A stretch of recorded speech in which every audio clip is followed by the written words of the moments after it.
Welcome to the Photography Opinion Podcast. We discuss all things photo, video, and camera related. I'm Ben Lucas. And I'm Stuart Marlantis. And this is Photo Op.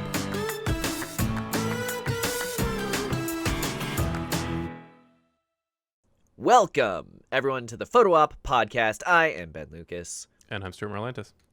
And this, welcome to the third year of 2020.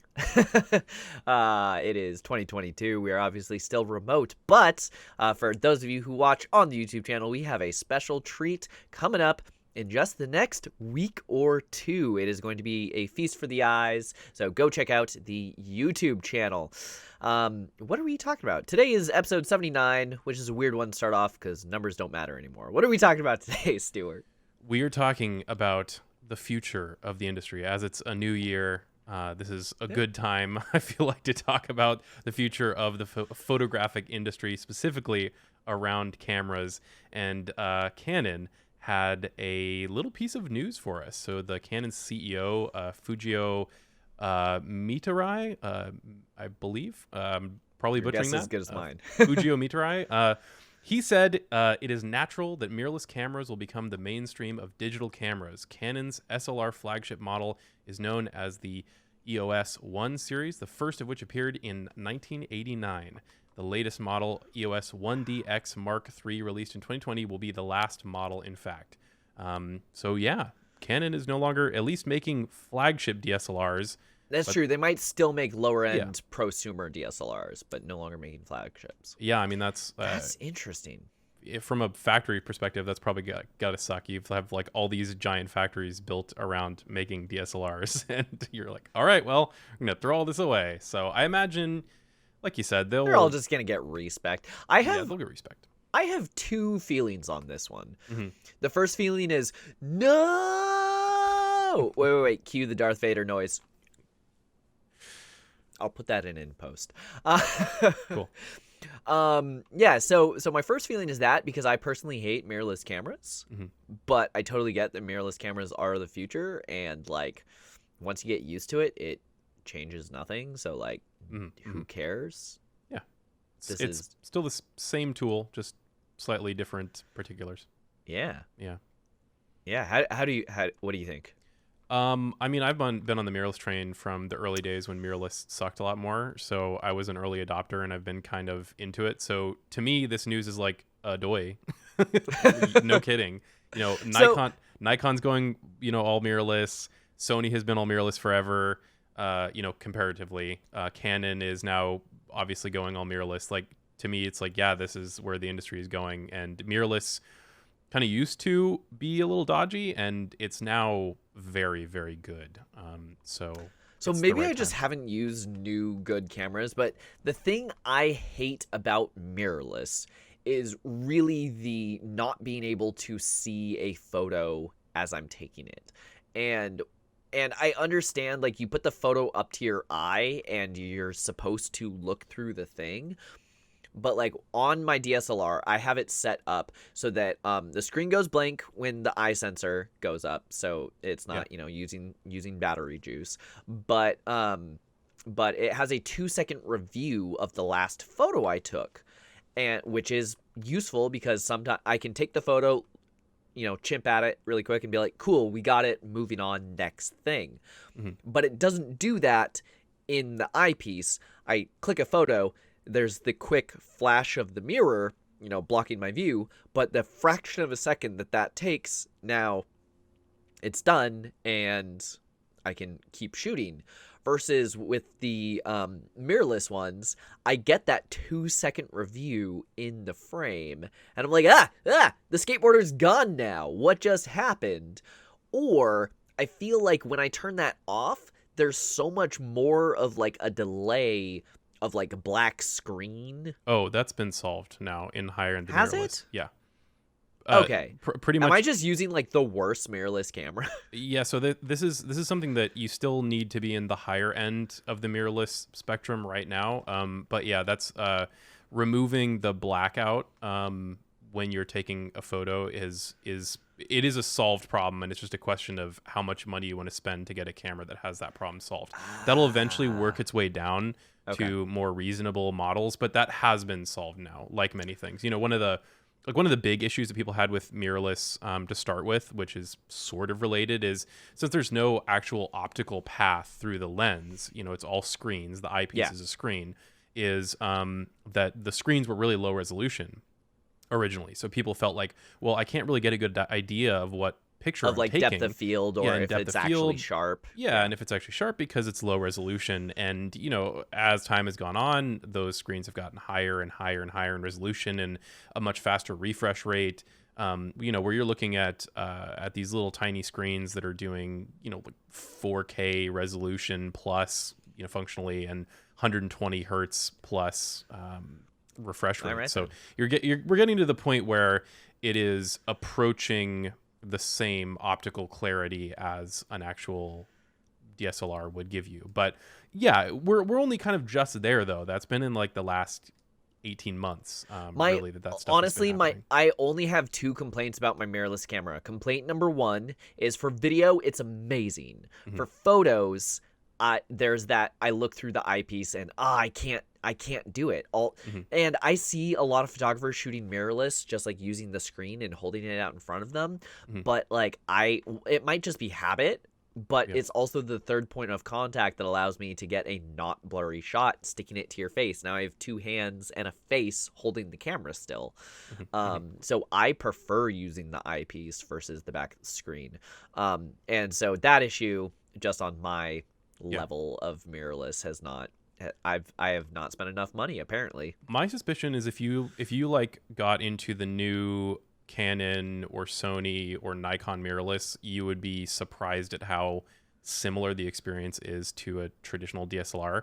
But like I said, that complaint is very valid and has been true for most of the lifetime of mirrorless thus far, and it's only just now recently gotten to the point where you can look the other way as a traditionally DSLR photographer. But that's a big ask, right? You're like, oh yeah, just, you know, buy a new flagship mirrorless camera and it'll be a similar experience. Yeah, just go ahead and do that. My only other complaint about it is I just have a whole fleet of legacy lenses that if I buy a thing now, I need to use an adapter. And for family Christmas, I decided I am only gonna bring my mirrorless camera. Every Christmas, my mom asks for a family photo. She's my mom, of course I'll do a family photo. So I bring a camera, I bring a couple of speed lights, and I just take the photo. This year I decided I'm gonna bring the mirrorless camera, which is a thing I never do. But I also decided of like, hey, if I want to, I don't have any good lenses for my mirrorless camera. So I thought, what if I slap a good lens on it with the adapter? And the autofocus did not work for crap. Yep. And I'm like, okay, is this the fact that I got a Sigma lens instead of a Canon one? Is it the fact that the adapter isn't happy? Like, what is did I just accidentally hit a switch or a toggle or a setting that turned off autofocus? It's just like, I'm trying to manually focus it and it won't work, which tells me that the autofocus should be on because that's how lenses work now.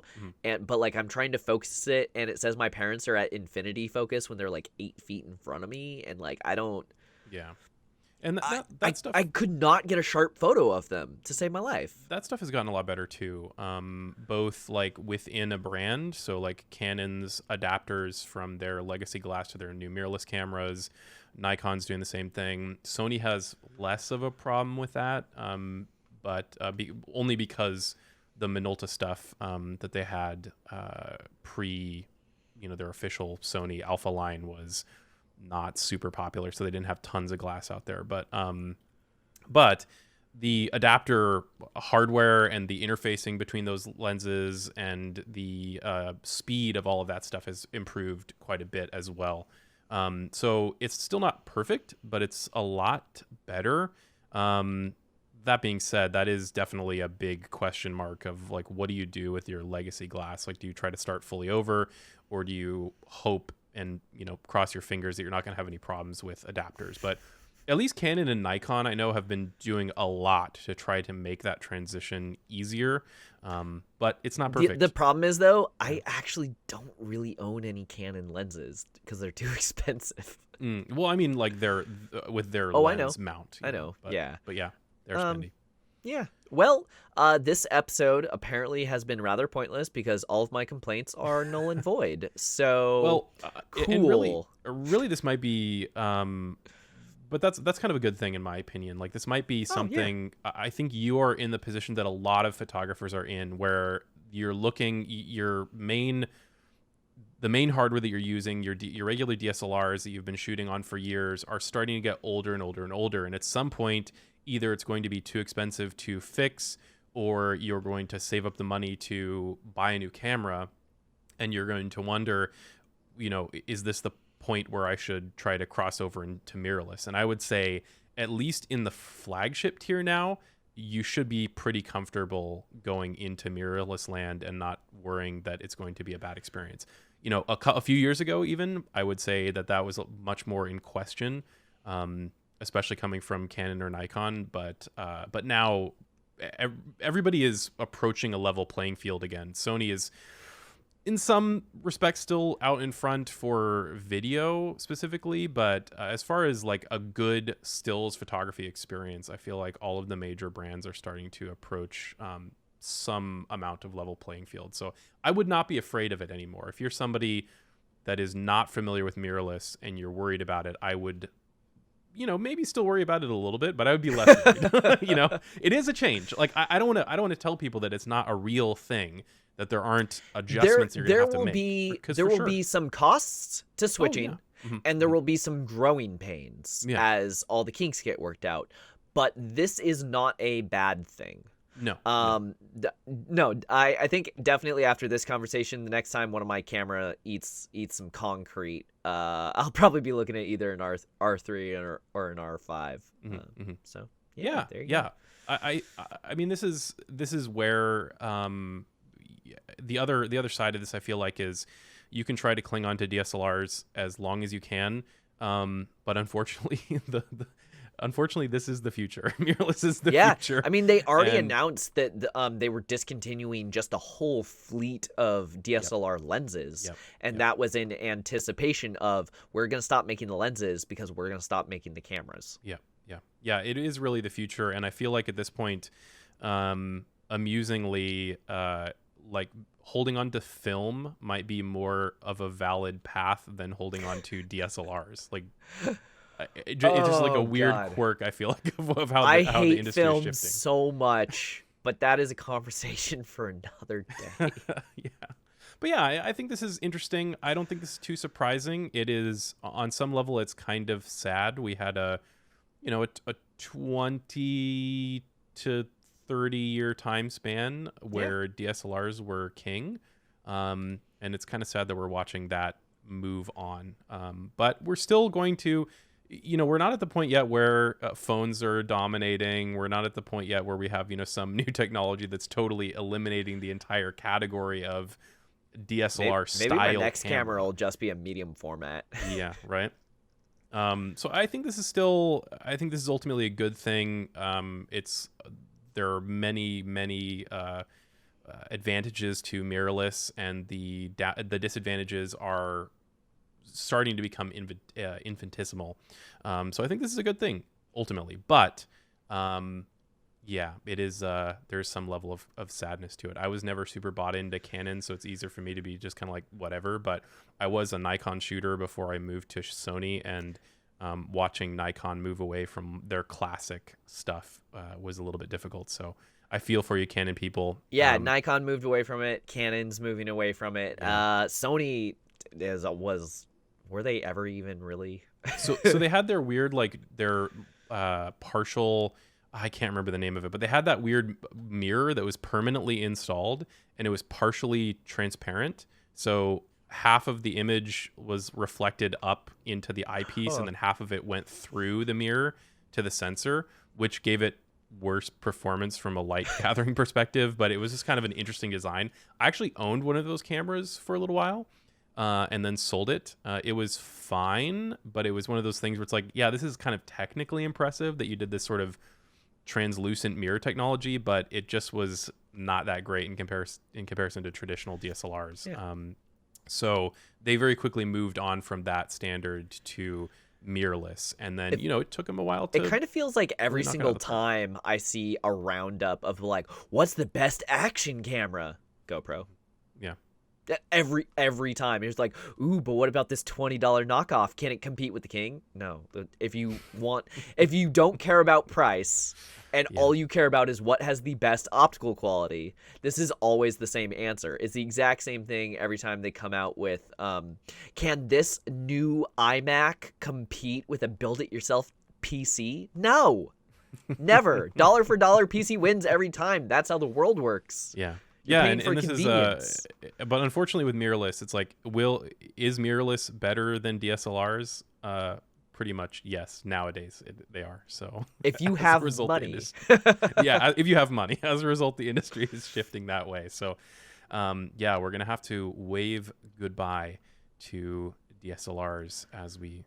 We have joked a future. few times in the past, our DSLR's dead, and we just kept laughing it off and be like, no, that's stupid. They're still good.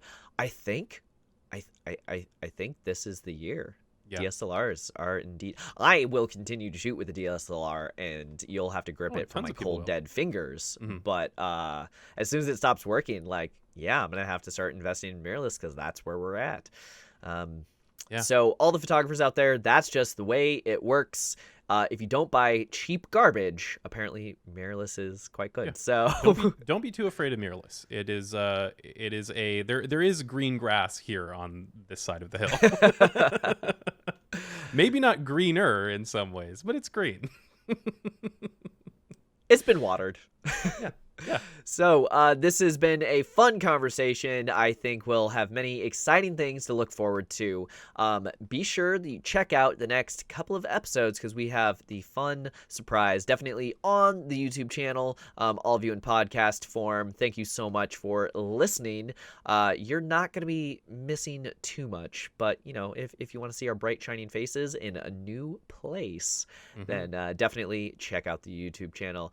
Thank you everyone out there for love, support, shares, likes, questions, comments. We could not do this without you. Please send in those questions and comments because otherwise we will run out of content and just spin our wheels, and that's not fun for anybody. We live and die based on your input. So email us. Did I say it right that time? Email us. Yeah, words. Words are fun, especially in a podcast. Email us hello@photo-op.show. And send in your questions, and if you would like to give us a little love, support, pay for hosting and server costs and keeping the lights on, we have a patreon.com/nomcreative. I have one thing for YouTube, one thing for the podcast. They're just tip jars right now with rewards coming in the near future. So if you would like to support us, you can do either of those things. Thank you so much, and we will see you next week. Bye-bye, DSLRs. It's been fun. So long, farewell, thanks for all the fish. If you have questions or ideas for future episodes, you can email us at hello@photo-op.show. Watch us on Ben's YouTube channel at NomCreative. As in om nom nom. Share this with a friend, and you can listen to Photo Op anywhere podcasts are sold. Or download it. 'Cause it's free.